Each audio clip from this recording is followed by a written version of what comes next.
പത്തനംതിട്ടയിൽ ഇടതുമുന്നണിക്ക് അട്ടിമറി ജയം പ്രവചിച്ച് റിപ്പോർട്ടർ മെഗാ പ്രീപോൾ സർവേ. ഇഞ്ചോടിഞ്ച് പോരാട്ടത്തിൽ കോൺഗ്രസിന്റെ കുത്തക സീറ്റ് LDF പിടിച്ചെടുക്കും. തുടർച്ചയായ 4ാം ഊഴത്തിൽ കോഴിക്കോട് UDF നിലനിർത്തുമെന്നാണ് സർവേയിലെ ഭൂരിപക്ഷ അഭിപ്രായം.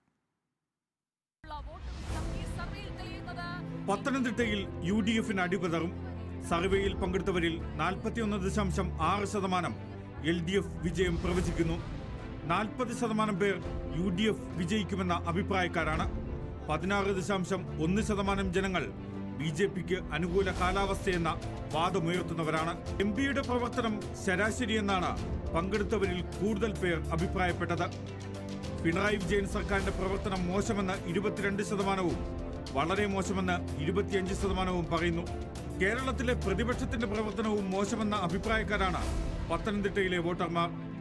LDFന് അട്ടിമറി വിജയം എന്ന സർവേ ഫലം തള്ളുകയാണ് കോൺഗ്രസ്. അടുത്ത നമുക്ക് കോഴിക്കോട്ടേക്ക് പോകാം. കോഴിക്കോടിന്റെ സ്വന്തം രാഘവേട്ടൻ ഇങ്ങനെ പടിപടിയായി ഭൂരിപക്ഷം ഉയർത്തുന്നതാണ് നമ്മൾ കഴിഞ്ഞ ഓരോ തെരഞ്ഞെടുപ്പിലും കണ്ടത്. 4ാം അങ്കത്തിലേക്ക് എത്തുന്നു എന്ന് അദ്ദേഹം തന്നെ സൂചിപ്പിച്ചു കഴിഞ്ഞു. സിറ്റിംഗ് MP മത്സരിക്കുന്നതിന് ഒരു മാറ്റമുണ്ടാകാനുള്ള സാധ്യത കോഴിക്കോട് UDF ബഹുദൂരം മുന്നിലെന്ന് സർവേ ഫലം വ്യക്തമാക്കുന്നു. MK രാഘവന്റെ അശ്വമേധം തടയാൻ LDFന് കഴിയില്ലെന്ന അഭിപ്രായക്കാരാണ് 43% പേർ. LDF വിജയിക്കുമെന്ന 36% പേരും BJP ജയിക്കുമെന്ന 16% പേരും അഭിപ്രായപ്പെട്ടു.